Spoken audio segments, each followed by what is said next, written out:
Hello, Christina. You have the Hello. translation, the English Hello, nice to see channel. you. Thank you for the invitation. No, me parece que faltan 2 minutos. A lo mejor no está conectado. Muchas gracias por la invitación. Bien. Bueno, entonces vamos a empezar ¿Puedo con esta... compartir mi pantalla? Sí, un segundo. Bueno, ya está. Cristina, vamos a dar entonces comienzo al módulo 4 de novedades en genodermatosis e invito a las coordinadoras, a la doctora Ana Mordo y Laura Balinotto, para las presentaciones. Bueno, buenas tardes. Nos acompañan como secretarias la doctora Adela Levato y la doctora Gisela Jurado. Y Laura, ¿querés presentar vos a la doctora Haas? Thank you for helping us out and arrange a call for reaching out. Cheryl. Yeah, Sí, un segundo. he finished it. Sorry for that. Cristina, did you find the Cristina, ¿pudiste encontrar la selección de idioma inglés en la parte inferior de la pantalla para poder escuchar la traducción al inglés? Bueno, entonces voy a presentar a la doctora Cristina Haas, que bueno, todos los años nos acompaña en nuestros congresos. Ella trabaja en el Departamento de Dermatología y Venerología de la Universidad de Friburgo en Alemania. Es reconocida internacionalmente por sus trabajos sobre las bases genéticas de las genodermatosis, identificando nuevos genes. Tiene más de 20 años de experiencia en dermatología y genética y más de 15 años de experiencia en genodermatosis, epidermólisis bullosa, mecanismos moleculares de fragilidad cutánea y en la tutoría de estudiantes de posgrado. Así que bueno, con esa presentación ya pueden empezar. Thank you very much again for the invitation. Muchísimas gracias nuevamente por la invitación. Este es el título, Genodermatosis, ¿qué hay de nuevo? Y decidí hablar acerca de los avances en el tratamiento de genodermatosis porque me parece que es la parte más actual de este grupo de trastornos y la parte más emocionante que tenemos hoy en día en nuestras manos, lo más interesante que tenemos en nuestras manos. Estos son mis conflictos de interés. Inicio, hace 20 años podíamos tratar a nuestros pacientes con tratamientos sintomáticos, vendajes, queratolíticos, retinoides, pero ahora tenemos muchas cosas en boga, tenemos diferentes tipos de drogas con repropósitos, tenemos tratamientos basados en la patogenesis, hemos escuchado al doctor Peter que habló acerca de todos los desarrollos únicos que tenemos en curso. Entonces, yo he decidido compartir con ustedes algo de mi experiencia en cuanto a estas drogas y terapias basadas en la patogenética y también quisiera hablar acerca de algunos desafíos que estos nos presentan. Desde la literatura, hice una selección de todas estas drogas basadas en patogenéticas han desarrollado en los últimos tiempos y los clasificamos en diferentes categorías. Tenemos drogas que interfieren con el recorrido de las señales, como vemos aquí en pantalla. Estas son drogas que se han desarrollado para la oncología, de ahí su medicamento reutilizado o reaplicado en dermodermatosis, que basa en algunas aplicaciones basadas en patogénesis y en otros casos algunos mecanismos más oscuros. También tenemos los tratamientos anti-TNF o antiinflamatorios que han sido desarrollados para la psoriasis y la dermatitis atópica, que actualmente se están utilizando extensivamente en trastornos de queratinización y en otros trastornos tipo la genodermatosis. Y luego tenemos un grupo mezclado de drogas con diferentes mecanismos de acción que se han descubierto en algunos casos de manera accidental que se han empezado a implementar en el uso del tratamiento de la genodermatosis. Y me parece que es una amplia gama de productos. Tenemos las terapias o tratamientos basados en patogénesis que pueden actuar directamente para contrarrestar los efectos directos de las mutaciones. Tenemos acá diferentes inhibidores de la biosíntesis del colesterol o los inhibidores mTOR que pueden actuar sobre la queratosis. No conocemos los mecanismos de la genodermatosis y no sabemos si la desregulación de las vías o de el mecanismo, el señal inflamatoria es de origen primario o reactivo, compensatorio. En la mayoría de los casos podemos imaginar que el defecto genético no lleva al daño celular, estrés celular, y esto activa las vías de señalamiento activos en la supervivencia de las células y activa la proteasis y otras moléculas y también activa la inflamación a medida que hay disrupción y reparación de tejidos y debido a la causa genética,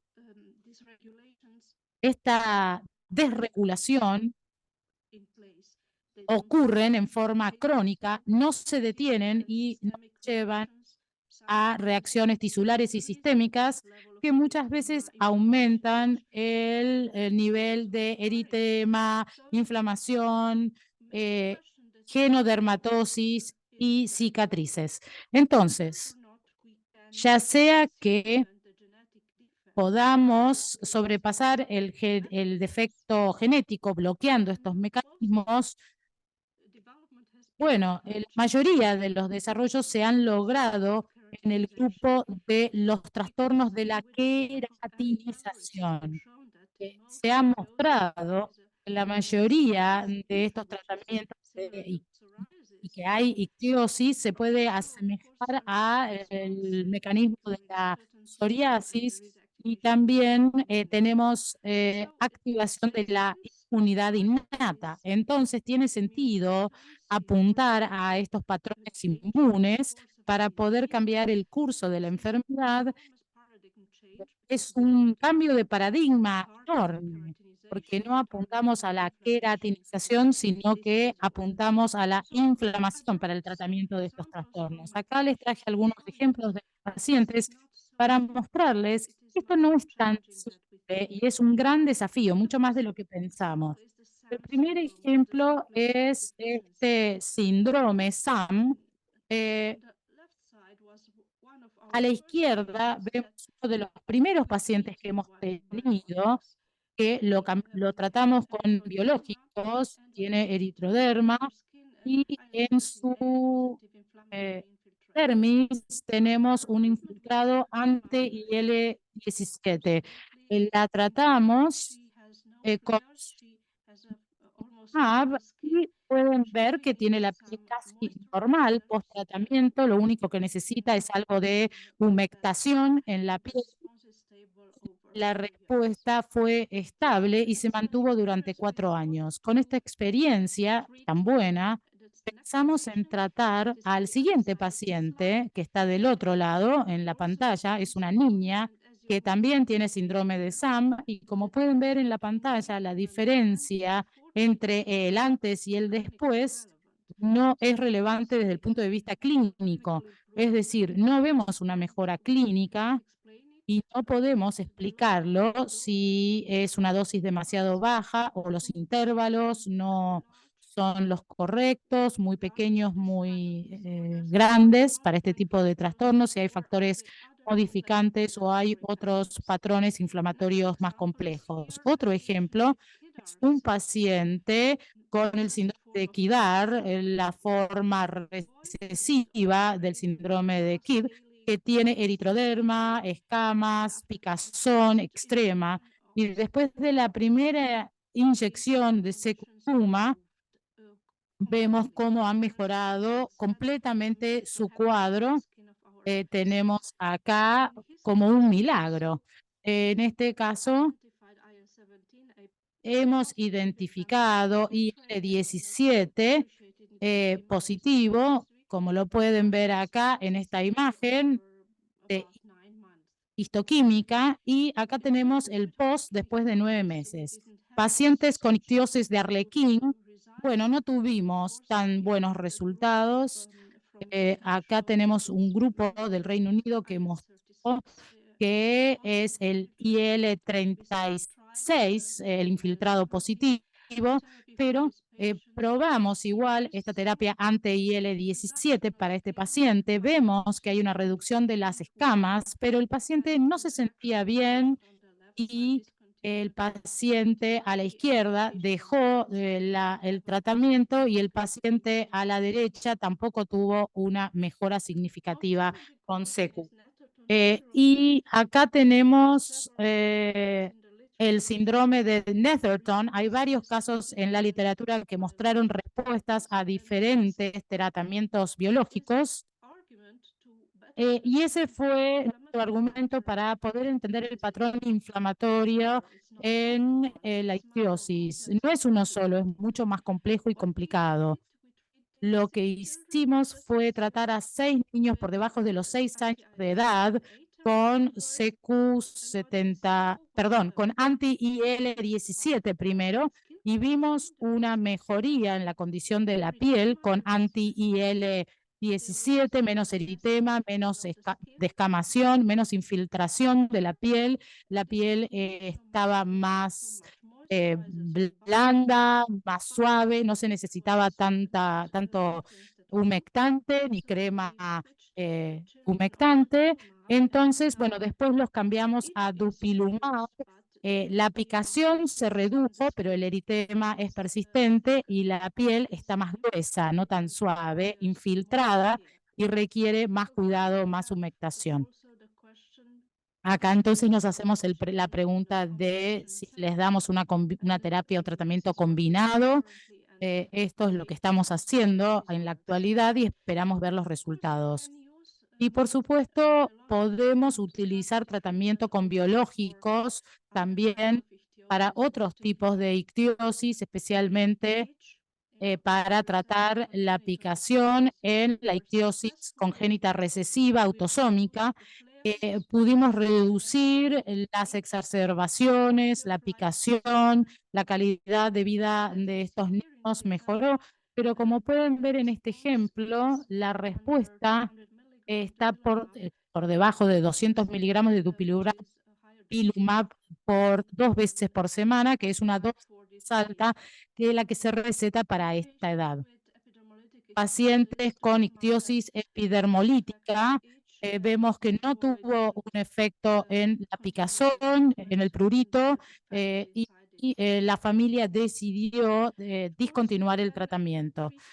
Podemos también tratar el prurito en la EB distrófica, en la forma puriginosa, porque este ensayo ha mostrado algunos buenos resultados para este trastorno y hay varios casos informados que muestran que hay impacto en el prurito y en la actividad de la enfermedad, pero sin el efecto propiamente sobre la hemos tratado, en este caso 10 pacientes. Es un ejemplo de un niño que tenía un trastorno mucho más severo que su hermana, porque le picaba muchísimo, se rascaba, se lastimaba la piel. Pueden ver la gran diseminación de estas lesiones y todas estas lastimaduras por rascarse tanto. Con dupilumab, 200 miligramos 2 veces por semana, obtuvimos reducción de la picazón, del prurito y de las lesiones, menos erosiones, menos ampollas, pero cuando pasamos a 300 miligramos cada 4 semanas, no hubo diferencia ya con el antes del tratamiento. Entonces, niño, tuvimos que probar dosis más altas con intervalos más cortos.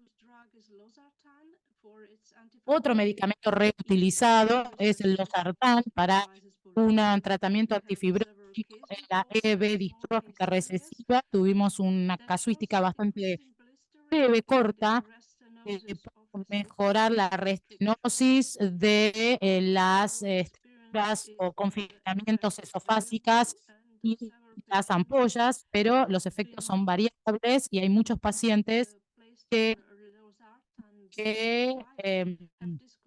discontinuar el losartán debido a una falta de efecto. También vemos que hay reestenosis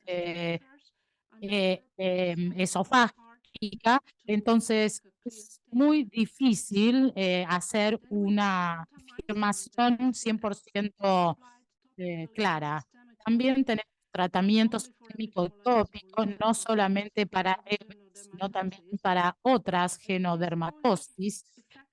Y esta terapia sistémica tópica gentamicina es para algunas mutaciones de stop codón, pero tenemos que hacer más investigación. En una de nuestras investigaciones averiguamos que el nivel de expresión de proteína es baja en las células de estos pacientes después del tratamiento con gentamicina. Y esto es mucho menos que lo que se muestra recombinante. Pero ahora estamos trabajando en el desarrollo de una crema que mejora capacidad de la gentamicina y esperemos publicar estos resultados pronto. Y en Europa tenemos aprobación de la EMA para oleogel S10, que se aprobó en base al ensayo fase 3. Ahora tenemos experiencias reales trabajando con Filsuvez. En este último año hemos recetado esto a 16 pacientes con EB distrófica o natural. De estos 14 que lo usaron, 3 se detuvieron porque les sentían que el Filsuvez no los ayudaba y 11 pacientes sintieron algún beneficio. Algunos han formado un cierre o cicatrización total o parcial de la herida y reducción del dolor y de la picazón en manera significativa, pero no sabemos si realmente cicatrizaron. Tenemos que hacer la evaluación detallada de la herida y vemos que a través del tiempo el curso de la herida es variable, cicatrizan y luego se reabren, pero esto tiene que ver con la EB. Estos pacientes están de acuerdo con usar el oleogel o Filsuvez, y es algo bueno porque les podemos ofrecer una alternativa. A través de estos ejemplos, me parece que es interesante pensar acerca de estos tratamientos basados en patogénesis y en la reaplicación o reutilización de otros medicamentos para la genodermatosis. Son beneficiales y son al menos un instrumento para nuestros pacientes. Hay persistencia del defecto genético, hay heterogeneidad de la variante genética, lo cual hace que las respuestas al tratamiento sean muy variables. Y esto es lo que Amy Pelver descrito en su ensayo clínico anti-IL-17. Siempre nos tenemos que preguntar qué es lo que estamos tratando, si es la señal desregulada del proceso inflamatorio o si es un mecanismo compensatorio. Para poder evaluar los resultados tenemos que tener resultados medibles. Tenemos que preguntarnos hasta dónde deberíamos esperar de mejoría en estos casos. Como les dije, a veces el eritema persiste, los pacientes se sienten mejor, pero el eritema a veces puede mejorar y los pacientes no se sienten bien. Por lo tanto, es muy difícil diseñar un ensayo adecuado para medir los resultados de estos tipos de tratamientos. Y también nos surge la pregunta si las dosis que tenemos para psoriasis y para dermatitis atópica son apropiadas para las enfermedades o trastornos genéticos o si no lo son. Si agregamos más, ¿están mejores los resultados? Y también nos tenemos que preguntar cuáles son los efectos a largo plazo y cuáles son los eventos adversos. Y lo que tenemos ahora hasta la fecha son una casuística muy pequeña con pocos casos y también hay algunos sesgos en los informes porque nadie quiere presentar casos que no respondan bien al tratamiento. Por lo tanto, hay sesgo. Entonces, quiero mostrarles lo que tenemos de nuestra experiencia en la vida real en el tratamiento de pacientes con genodermatosis. En general, la perspectiva es bastante buena. Tenemos mucho más de lo que teníamos hace 10 años en nuestras manos. Tenemos terapia génica aprobada por la FDA y quiero mencionarles un ensayo de una proteína para displasia y epidérmica y esto se está haciendo durante los embarazos para ver el tipo de afectación de la mutación génica, pero bueno, este es un nivel muy avanzado y tenemos todavía mucho que hacer. Les agradezco muchísimo por haberme invitado y espero haberles podido dar un pantallazo de lo que tenemos en manos ahora. Fue impresionante la charla, aunque no fuera sobre bases genéticas, porque muchas de esas cosas son las que tenemos disponibles para usar, así que fue genial tu charla, muchas gracias. No veo preguntas en el público, pero supongo que Thank dentro you. del... Yo dentro quería, no sé me si se imaginé, sí, me puede. imaginé que iba a haber preguntas. Sí, sí. Hello, Cristina. I am Margarita. Hola, Cristina. I have experience Tengo experiencia con un paciente con un síndrome de Netterton que le hicimos el tratamiento desde muy pequeñito con dupilumab. Es interesante porque mejoró, como vos dijiste, el eritema, el prurito, pero tuvimos que acortarle el periodo, porque le dábamos la medicación, mejoraba, pero hasta la próxima medicación empezaba a tener prurito nuevamente intenso. Y lo que no mejoró, que creo que eso es lo que pasa con estos chicos, eran las escamas. Mejoró el eritema y mejoró el prurito, pero las escamas persistían, sobre todo en las piernitas, con intensidad. Eso es nuestra experiencia, es el único paciente que tuvimos oportunidad de utilizarlo, pero y lo que me dijeron cuando hice la consulta es que en realidad conviene hacerlo mucho tiempo, es decir, por lo menos un año para ver exactamente los resultados. ¿Qué pensás de eso, del tiempo que lo tendríamos que usar?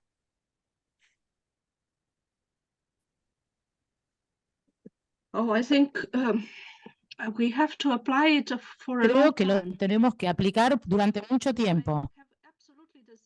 Y tengo exactamente la misma experiencia. La descamación aumenta con dalipibumab comparado con secu, pero los pacientes se sienten mejor porque no les pica tanto. Ahora, el periodo en el cual lo tenemos que aplicar, bueno, creo que tenemos que estar pensando en un tratamiento a largo plazo. Sí, Uno lo eh, detiene y ve qué sucede. sí, es como que, bueno, no deja de ser, aunque sea un tratamiento biológico, sintomático también, ¿no? Porque no tratamos, o sea, bloqueamos, queremos bloquear la vía, lo que está alterado está de más, pero no, eso sí, suspendemos el medicamento, vuelve. Nosotros, no sé si recuerdan, el año pasado presentamos una chica con pityriasis rubra pilaris, con la mutación del CAR14 y con sí, el ustekinumab mejoró muchísimo, pero igual no se le fue el eritema, las descamaciones persistían, pero el prurito sí cambió y la inflamación. Falta más tiempo, ¿no?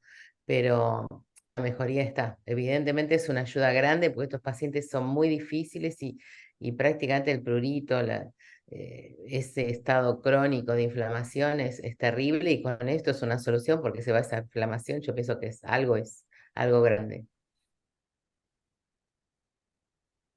No sé si ¿Hay otra pregunta? Sí, creo que el doctor Pallison quiere hacer una pregunta, doctor. Ay, Quería preguntarle a Cristina si Yes. tiene experiencia con omalizumab en los pacientes con EB distrófica recesiva que tienen niveles altos de IgE. tendrían que andar. No, we didn't use omalizumab so No, far. no utilizamos omalizumab hasta ahora en EB distrófica recesiva.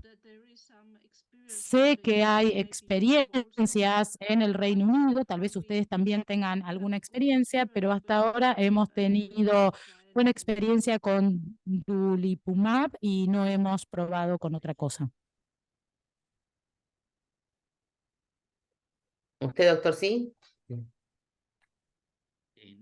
tenemos justamente Ahí está muteado. omalizumab. Me gustaría, justamente quería saber si es que había más experiencia de lo poco que está publicado, porque efectivamente lo que más casos hay es con dupilumab. Mm. Bueno, Yes, muy bien. yes. Qué We lindo didn't es have a verlos a todos case to ustedes. Qué be a alegría. good indication for this. I don't remember. Yo creo que no hay muchas más indicaciones para esto de lo que estamos Bueno, viendo si ahora. no hay más preguntas, vamos a continuar con los casos que la doctora Haas va a comentar, se va a quedar y los va a comentar. Así que bueno, voy a presentar, en realidad la coordinadora doctora Mordo va a presentar los primeros dos casos y Cristina los va a comentar luego. Bueno, perfecto. Arrancamos entonces con la doctora Florencia Canzuti. No sé si estás por ahí, Florencia. Ella es Hola. médica pediatra, reciente especialista en dermatología pediátrica y acaba de terminar su residencia en el Hospital de Niños Elizalde. Así que no sé si querés compartir tu presentación.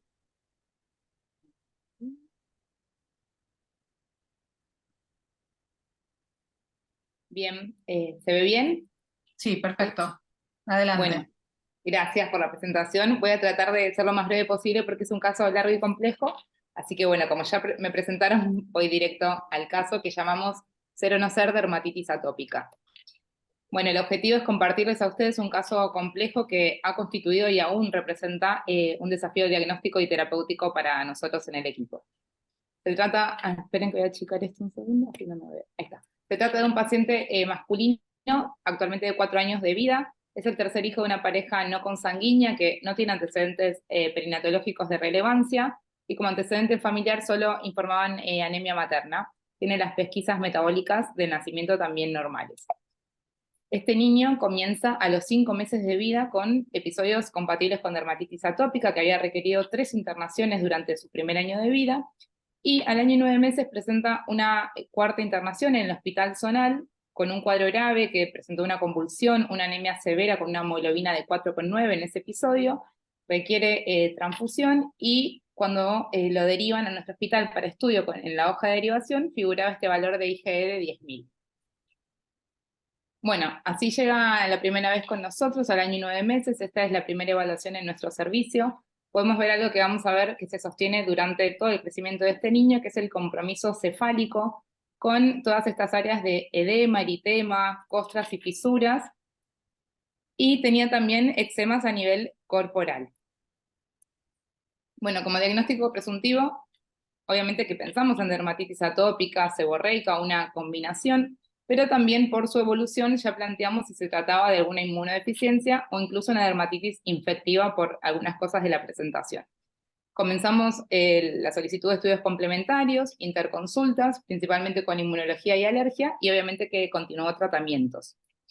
Bueno, estos son los resultados iniciales, que tuvimos una eosinofilia que en realidad vamos a ver que se mantuvo durante todo el crecimiento de este niño, un estáfilo, un SAMS positivo, y el resto de los estudios negativos. También se tomó una biopsia inicial que después se mantuvo siempre con dermatitis espongiótica.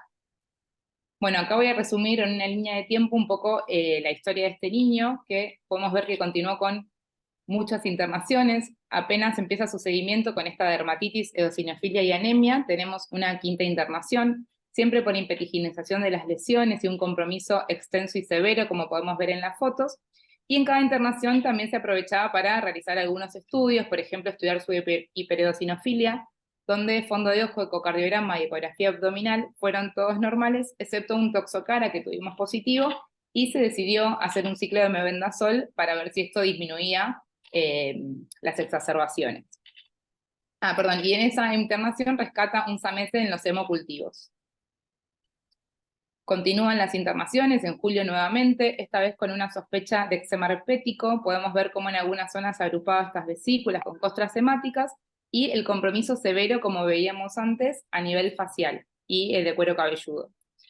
La inmunofluorescencia directa y el test de sangre fue negativo para herpes igualmente, pero sí rescató, o sea, ya tenía un IgG positivo en las serologías, que esto también después lo mantuvo. El primer resultado de gama y poblaciones fue normal, y abajo podemos ver en líneas cómo fuimos cambiando algunos tratamientos. En el medio, si bien no tuvo internaciones, seguía con compromiso muy importante a nivel facial. Ahí recibimos las IgE específicas, que vimos que era alérgico a proteína de leche de vaca, huevo y ácaros. Recibimos los resultados de HTLV1 y 2 también, que fue negativo, y repetimos celiaquía, que también fue negativo. Después repite una internación en diciembre. Podemos ver cómo se mantenía este compromiso cada vez con más edema, el edema periocular, y las fisuras y las costras bien gruesas. Ahí también repetimos una biopsia cutánea que de nuevo arrojó dermatitis espongiótica, y se repiten el GAME y las poblaciones, que en ese momento tenía un leve aumento de IgG y una ligera inversión CD4 a CD8, que luego normalizó en otro control. Bueno, ahí ya estaba realizando fototerapia, que en total realizó 26 sesiones, y como podemos ver, continuaban las internaciones y el mismo compromiso, así que también esto se discontinuó. En cuanto a tratamientos, luego recibió gamma globulina mensual en 4 episodios, tampoco, o sea, sin respuesta, y luego pasó a metrotexate. Vamos a ver otra imagen más de uno de los episodios también que requirió internación, acá con las lesiones bien impetiginizadas, con estas costas milicéricas, y también tenía el compromiso ya en las zonas flexoras, perdón. Bien, y bueno, seguimos teniendo algunos resultados, repetimos HTLV1 y 2, después volvimos a hisoparlo, tuvo un SAMR positivo, pero bueno, nada que cambiara un poco la evolución. Otra representación clínica, también con mucho compromiso, la 9ª internación, y esta es la internación número 10, de nuevo podemos ver cómo en tronco tenía estas lesiones, algunas incluso también en sacabocado a nivel facial, pero luego curaban sin cicatriz. Bueno, continuamos un poco más, 3 internaciones más, las primeras de nuevo por impetiginización y sospecha de eczema herpético, que esta, la número 11, fue en el Hospital de Clínicas, donde aprovechamos, ya estábamos en contacto con CEDIGEA para que entren las muestras. Y la última internación, que fue en abril-mayo de este año, fue en el Sanatorio Franchín por un shock séptico secundario, digamos, al foco cutáneo, con rescate de SAMR nuevamente en los hemocultivos, y en este episodio hace una neumonía grave con derrame que requiere tubo de adenamiento pleural. En el medio también múltiples episodios broncoobstructivos. En cuanto al tratamiento, ya por su evolución se había suspendido el metrotexate y habíamos pasado a ciclosporina, que luego de esta internación grave en terapia también se suspende. Bueno, un poco cómo se mantiene, como podemos ver, el compromiso facial siempre es lo más importante en este niño, que incluso limita su vida diaria, su asistencia al jardín, obviamente. Bueno, esto es solo para graficarles a modo de resumen lo que les marcaba recién de su compromiso. Y resumiendo, es un niño con seguimiento multidisciplinario, con alergia, proteína de leche de vaca, huevo y ácaros, que aún con dieta de exclusión no cambió su evolución.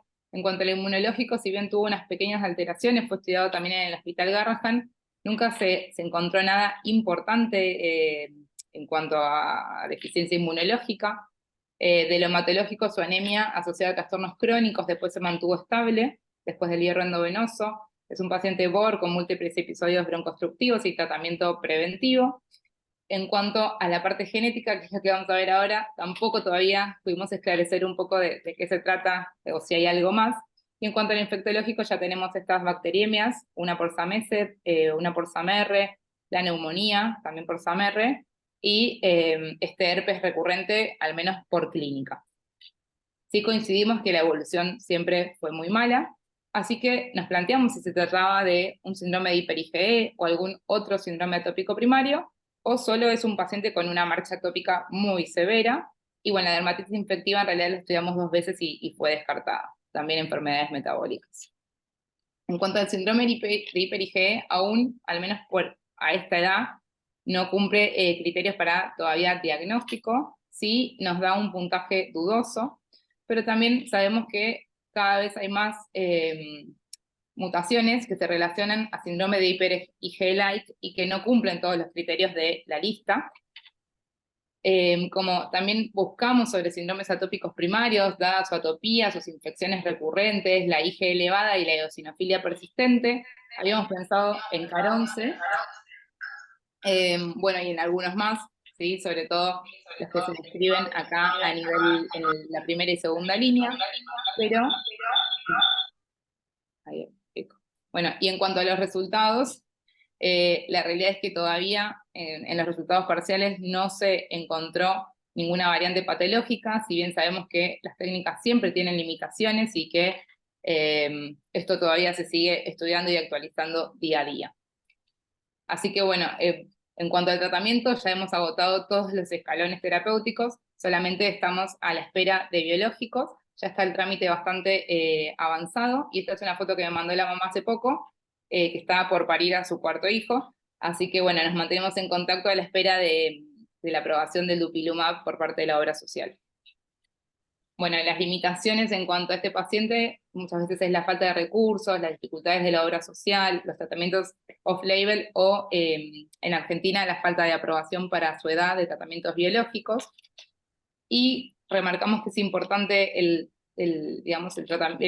seguimiento interdisciplinario y sobre todo también compartir con otros colegas, como hemos ya presentado a este niño y comunicado a CDIGEA, para bueno, ver si encontramos algo más y si podemos ofrecerle algo mejor. Así que bueno, como a modo de cierre, la dermatitis atópica es la forma más frecuente de eczema durante la primera infancia, pudiendo en algunos casos presentarse en forma grave y refractaria, pero bueno, es importante ante casos complejos replantear ese diagnóstico y mantener un alto índice de sospecha de inmunodeficiencias primarias, y en este caso las asociadas a eczemas graves. Así que bueno, muchas gracias por la atención, espero que se haya comprendido y dejo algunas de las fuentes consultadas. Bueno, muchas gracias Florencia por tu presentación. Vamos a discutir los 3 casos al final, si les parece bien. Así que ahora pasamos al segundo caso clínico. La doctora Paola Fuentes Luscuber, que es pediatra y dermatóloga infantil, es carrerista de la carrera de dermatología infantil del Hospital de Niños Ricardo Gutiérrez y es médica de planta del Hospital de Niños Mario Ortiz Suárez Santa Cruz de la Sierra Bolivia. Si está por ahí. Estoy acá, ¿cómo están? Buenas tardes, no sé si se me escucha bien. ¿Se escucha bien? Si querés podés compartir tu presentación. Perfecto, ahí voy a compartir la presentación, un minutito.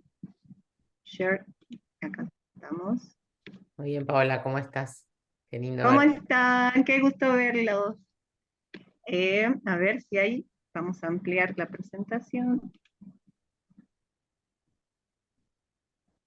Bueno, muy buenas tardes a todos ustedes. Muchísimas gracias a esta invitación al 4º Congreso Argentino de Genodermatosis y Epidermolisis Ampollar.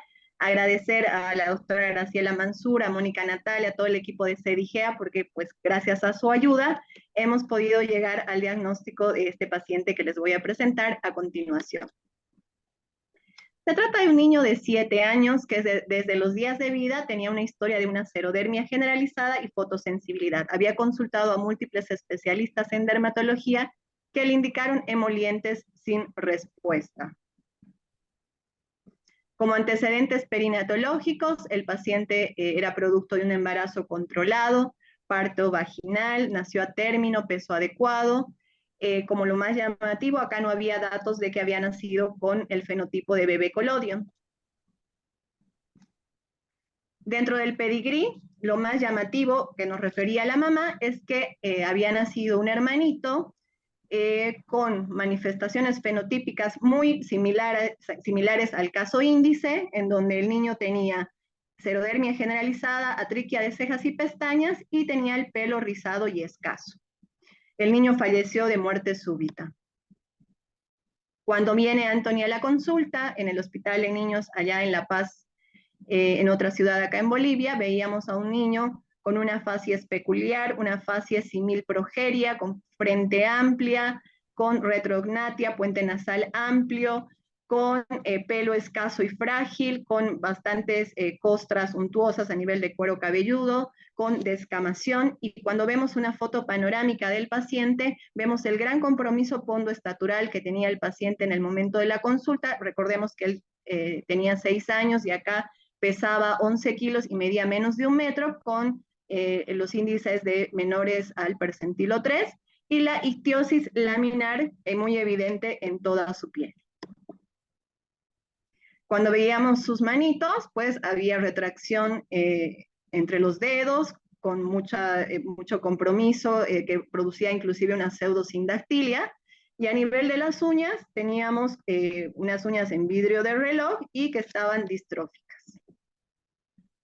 En cuanto a otras valoraciones, en la valoración ósea encontramos datos de osteopenia y osteoesclerosis. La valoración cardiológica fue normal. En la valoración neurológica el niño tiene retraso mental de moderado a severo. En la parte nutricional ya vimos el evidente compromiso pondoestatural y no había datos de hipogonadismo. Además, el niño presentaba manifestaciones de caries dentales, y cuando lo hicimos ver por oftalmología, se hallaron cataratas bilaterales, por lo cual se realizó la corrección quirúrgica.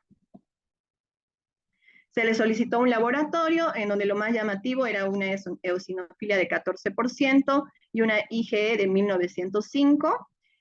Fue también valorado por endocrinología, quienes solicitaron hormonas tiroides que estaban dentro de parámetros normales, y por la baja talla se pidió un factor de crecimiento símil insulina que estaba dentro de rangos normales. En el contexto de un niño con ictiosis, con alteraciones en el pelo, baja talla, otros datos del crecimiento, que tenía el retraso también mental o retraso madurativo, las cataratas y la osteoesclerosis, se planteó que el niño estaba englobado dentro del grupo de las ictiosis sindrómicas. Si nos vamos a la clasificación del 2011, la que aún está vigente de ictiosis sindrómicas, vemos que a nuestro paciente lo poníamos dentro de las ictiosis sindrómicas que tienen trastornos del pelo. Cuando hablamos de síndrome de Netterton, no podía ser porque en síndrome de Netterton tenemos una ictiosis lineal circunfleja, tenemos datos en el pelo, inmunodeficiencia que el niño no manifestaba. No sé, okay. Además, el otro síndrome, el síndrome de ictiosis hipotricosis, que es rarísimo, se ha visto en familias en Israel, o el síndrome de ictiosis, hipotricosis y colangitis esclerosante, que se ha visto en Marruecos, en Suecia, pero el niño tampoco tenía historia de colangitis, y todos los datos nos llevaban a una tricotiodistrofia. Se le hizo una biopsia, no tengo la imagen, pero el perfil fue un perfil psoriasiforme. Perdón. Bueno, cuando hablamos de estas anomalías, de esta ictiosis con anomalías del pelo, pues justamente teníamos que estudiar el pelo del paciente. Sometimos el pelo al microscopio y lo que veíamos era una imagen de tricorrexis nodosa y algunas imágenes de tricosquisis. Cuando el pelo era sometido a la luz polarizada, pues veíamos alternancias del pelo entre amarillo y marrón, que le da la característica del pelo típico en cola de tigre. Cuando ampliamos la imagen de uno de los cabellos del niño, veíamos cómo alternan estas franjas amarillas y marrones. Se hizo el envío de la muestra para el estudio genético molecular a CEDIGEA, en donde se encontró una sustitución de un nucleótido que podría corresponder al sitio de inicio de una proteína. Se encontró la mutación GTF2H5 que está descrita en la literatura, pero esta mutación solo se encontró en el paciente y en la madre heterocigota, más no se ha encontrado aún esta mutación en el papá, quizás por limitaciones en el método que muchas veces no mide traslocaciones. Aún estamos en investigación. Recordarles que, hablando un poquito ya de la teoría, que las tricotiodistrofias también en este artículo ya se están clasificando en grupo A y en grupo B. En grupo A las que tienen fotosensibilidad y las del grupo B que no tienen fotosensibilidad. En el caso de nuestro paciente, pues el factor de transcripción 2H sería el que está alterado, donde hay una mutación que está descrita. Entonces, tenemos a un niño con datos de ictiosis, con anomalías del pelo, retraso del crecimiento, deterioro intelectual, cataratas, osteoesclerosis, anomalías en el pelo, la mutación genética, con lo cual llegamos al diagnóstico de tricotiodistrofia fotosensible, englobada dentro del acrónimo PIVIT. Si recordamos, PIVIT significa fotosensibilidad, ictiosis, anomalías del pelo, baja talla, anomalías en la inteligencia y anomalías en la fertilidad. A ver si me deja pasar un momentito. Bueno, se le ofreció un tratamiento en base a emolientes, a N-acetilcisteína, urea desde el 5 hasta el 20%, shampoo con coaltar y ácido salicílico para mejorar esas zonas de hiperkeratosis en el cuero cabelludo, corticoides, protectores solares, pero la verdad tampoco logramos tener mejoría. Haciendo una revisión breve de la tricotiodistrofia,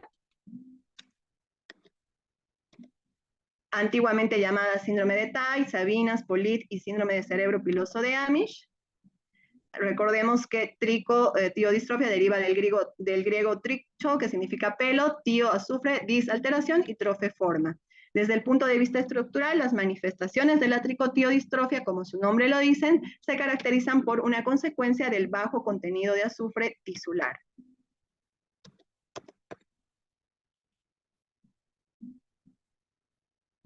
Un momentito. Y si hablamos del azufre tisular, recordemos que aminoácidos como la cisteína y la metionina son ricos en azufre, y estos aminoácidos están presentes en las queratinas.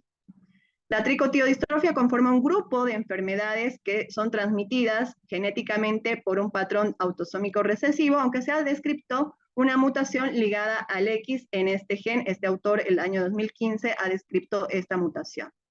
Acá donde mostramos cómo se transmite una enfermedad autosómica recesiva, donde el 25% de los pacientes pueden tener manifestaciones de esta enfermedad recesiva. La incidencia es muy baja, hablamos de 1 en 1 millón de habitantes, esto en estadísticas de Europa Occidental. Brevemente la historia: en el año 1970, Brown ya había encontrado un nivel bajo de azufre en el pelo de este tipo de pacientes. En el año 71, Tay, por eso también se llama síndrome de Tay, describe pacientes con eritrodermia ictiosiforme, retraso mental y físico. Y en el año 1979 y 80, Price, Polit, Hessner y Davis describen una serie de casos, acá ya engloban dentro de lo que es el término tricotiodistrofia. Posteriormente, Jorizo ya pone el acrónimo IBIDS, que significa ictiosis, alteraciones del pelo, retraso intelectual, alteraciones en la fertilidad y baja estatura, y Crobato, Borrone y Révora agregan la letra P, que significa fotosensibilidad, y Chapman plantea agregar la letra S, hablando de osteoesclerosis. Doctora, ya estamos en tiempo, si quiere ir redondeando. Ya, perfecto, perfecto. No hay problema. Hablar nada más un poco de la mutación genética. La tricotiodistrofia fotosensible se debe a una mutación en estos genes, RSC2, 3 y el GTF2H5. El RSC2 habla de tricotío tipo 1, el 3 de tricotío tipo 2, y esta mutación nos habla de una tricotiodistrofia tipo 3, que es característica de este paciente. Acá el problema estaría en la reparación por escisión de nucleótidos y en la transcripción, pero esta es una anomalía parcial. Recordemos que enfermedades como el xeroderma pigmentoso y el síndrome de Cockayne también tienen estas anomalías. No vamos a hablar un poco de la clasificación. La clínica, pues la manifestación fenotípica que tenía nuestro paciente, con esa carita simila a una progeria y las manifestaciones en el pelo. Y quiero hablarles un poco del tratamiento. Este artículo. Si yo hubiese sabido que estaba este artículo, porque me costó muchísimo encontrar en Bolivia un microscopio de luz polarizada, pero este es un tip para los dermatólogos, este artículo de la Pediatrics Dermatology, en donde podemos poner el pelo en el celular emitimos una luz con un dermatoscopio y con la otra luz podemos ver el pelo y con eso podemos lograr la birefringencia del pelo en tricotiodistrofia o a través de un espejo. También hay anomalías en la cantidad de azufre que uno puede dosar en el pelo de los pacientes. El tratamiento, no existe tratamiento, pero como la doctora Haas ya habló de biológicos, acá hay un artículo del 2021 en donde describen un paciente que tenía manifestaciones fenotípicas menores a las de mi paciente con una mutación distinta, si bien también era una tricotiodistrofia fotosensible, la mutación estaba en el RSC2, tenía mala calidad de vida y evidentemente con el dupilumab a 200 miligramos por vía subcutánea cada 2 semanas, mostró buena respuesta a los 3 meses de tratamiento en donde no tenía tanta descamación y tanto prurito, así que podría ser una alternativa para nuestro paciente. El pronóstico es malo, con una mortalidad que puede llegar hasta el 20% a los 9 años. Y lo raro es amor, el 28 de febrero se celebra el Día Mundial de las Enfermedades Raras. Muchísimas gracias.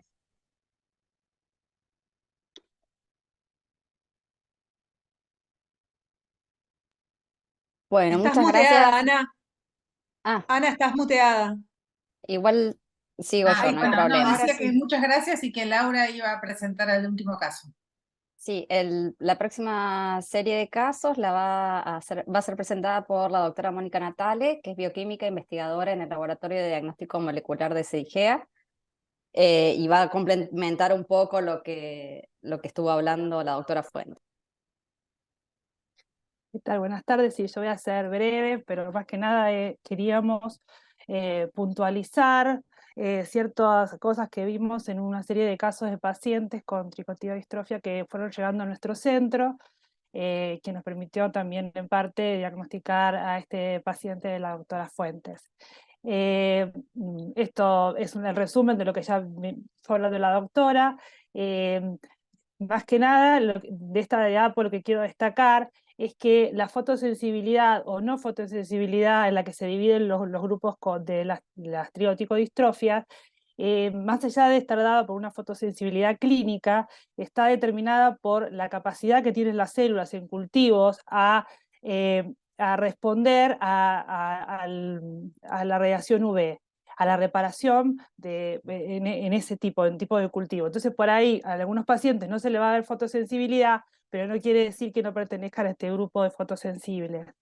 Y los 3 grandes bloques por los cuales tenemos que reconocer a estos pacientes, que es la presencia de ictiosis, está asociada a retrasos físicos y de desarrollo que le dan el carácter de sindrómico, y la alteración del pelo, como bien dijo la doctora, la aparición de este patrón en cola de tigre, por lo cual es muy importante hacer en el tricograma el estudio bajo esta luz, porque pasó en alguno de los pacientes que tenía hecho un tricograma normal y cuando después se lo vio con luz polarizada, se observó el patrón de cola de tigre y cerró el diagnóstico.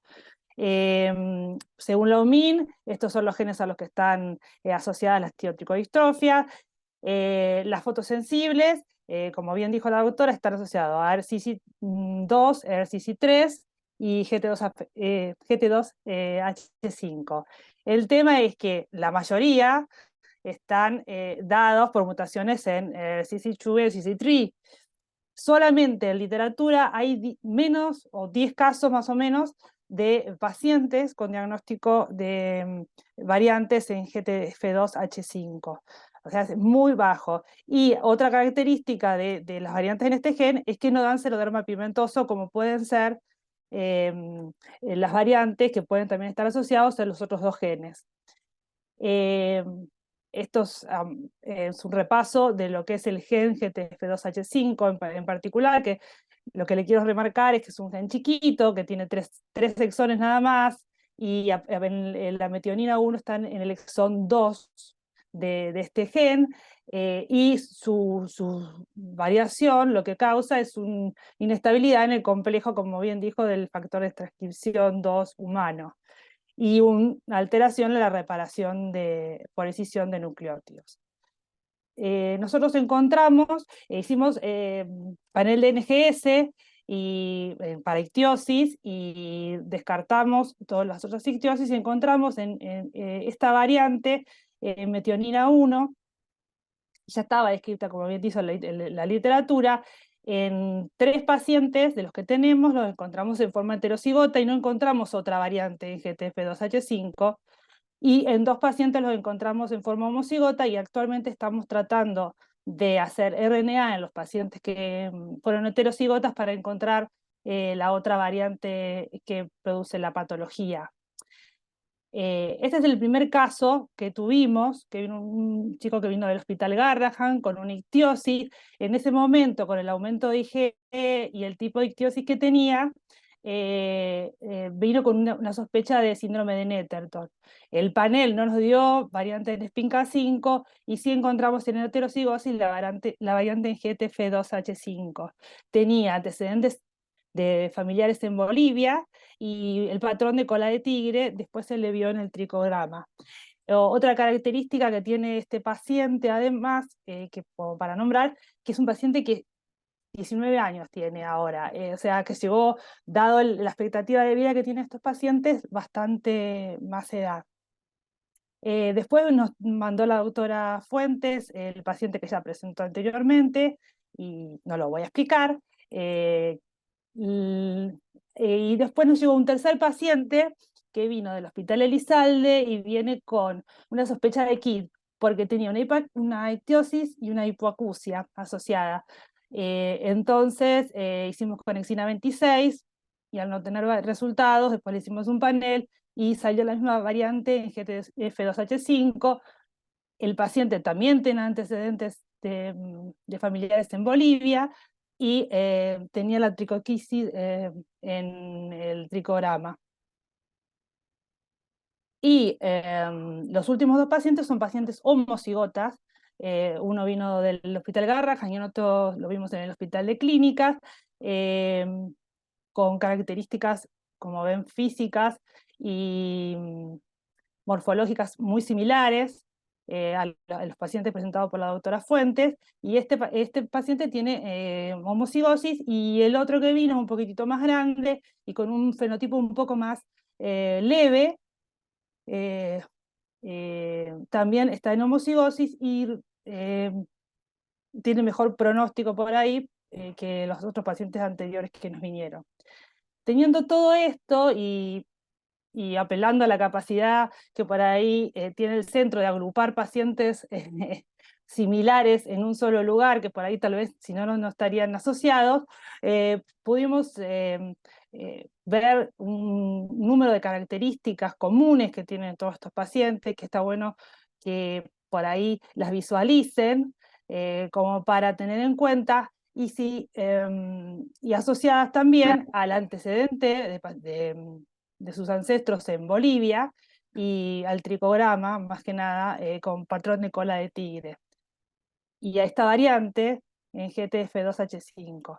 Más que nada, lo que nosotros queríamos era plantear el conocimiento de esta enfermedad, que es extremadamente poco frecuente, pero que dado el background que nosotros tenemos en nuestra población, si ustedes reciben o tienen o conocen a algún paciente que tenga ictiosis, que le hagan un tricograma y tenga un patrón de cola de tigre, y que tenga alguno de sus ancestros en Bolivia, podríamos focalizar la búsqueda en esta variante en GTF2H5, que nosotros creemos que es una variante con un probable efecto fundador en la comunidad boliviana, y bueno, y prontamente esperamos encontrar la otra variante que nosotros creemos que puede llegar a ser una deleción, por lo cual no la podemos visualizar en los métodos que estamos utilizando actualmente, y así tener un grupo de pacientes de una enfermedad muy, muy rara, que por tener esta variante en efecto fundador, pueden estar más visibles en Bolivia. De hecho, creo que la doctora Fuentes ya tiene 2 pacientes más con características similares como para que estudiemos. Así que muchas gracias por su atención, y bueno, estamos atentos al comentario de la doctora Haas. Bueno, muchas gracias por la presentación. No sé si estamos pasados de tiempo, pero nos gustaría escuchar si la doctora Haas tiene algún comentario de alguno de los casos presentados, o si alguien tiene alguna pregunta puntual.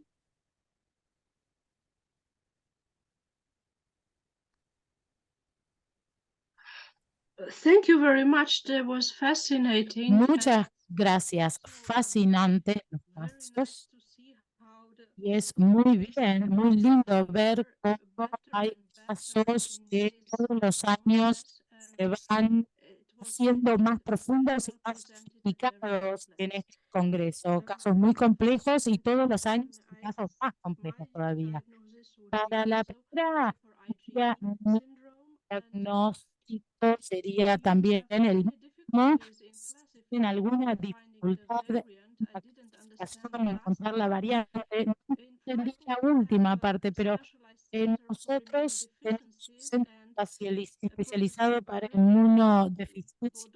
El profesor Greenbacher es un especialista con un gran cohorte de pacientes de este tipo y podría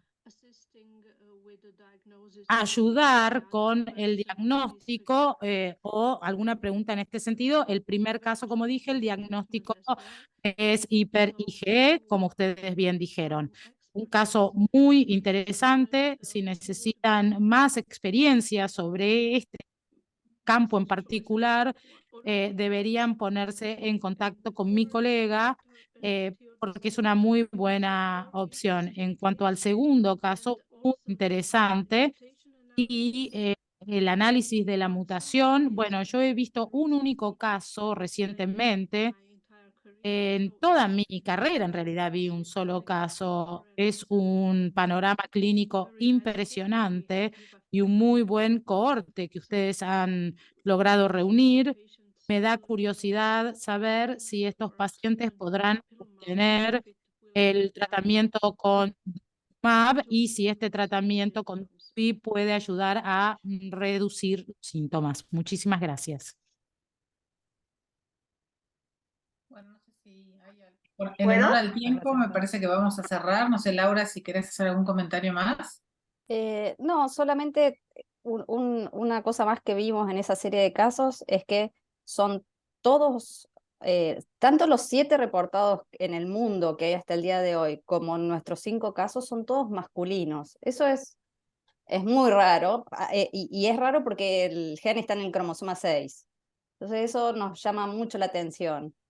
Y lo otro es que tengan una fuerte presencia de esa variante, la población boliviana, y que haya además otra variante que está presente muy fuertemente. Eso por eso queríamos presentar esto, como para que, ya que nos están viendo de gran parte de Sudamérica, que lo tengan en cuenta, porque es algo que está bien, se ve una vez en la carrera de medicina y por ahí se olvida, pero porque en el mundo no es para nada frecuente, pero acá lo estamos viendo demasiado seguido. Son 5 casos nada más, pero ¿cuántos habrá en Bolivia o en Argentina tal vez que no están siendo detectados? Por eso queríamos presentar esto sobre todo. Bueno, y solamente acotar que vamos a hacer el intento de importar, porque en mi país no hay dupilumab, lamentablemente, pero vamos a intentar importar este medicamento para darle una alternativa y una expectativa, ¿no?, a este niño. Así que ya les estaré contando. Muy bien, Bueno. muchas gracias. Y bueno, muchísimas gracias, doctora May Cristina ask Haas. Novartis Regeneron to help you. Me encantaría poder ayudarlos, porque en Europa hacen mucho dinero con el dupilumab, así que deberían tratar de contactarse para lograr esto. Y el contacto sería genial, nos ayudaría un montón para seguir estudiando este paciente. Y quería también reconocer esto de CIGEA que habíamos presentado hace 2 años, este paciente del Elizalde sin diagnóstico, y bueno, gracias a todo esto creo que se pudo llegar al diagnóstico, así que bueno, suma muchísimo compartir en estos congresos. Ahora tiene que venir la publicación para que entonces lo sepan todos, entre todos, de un servicio, ¿sí?, multidisciplinario. Bueno, muchísimas gracias, Cristina. Un abrazo grande.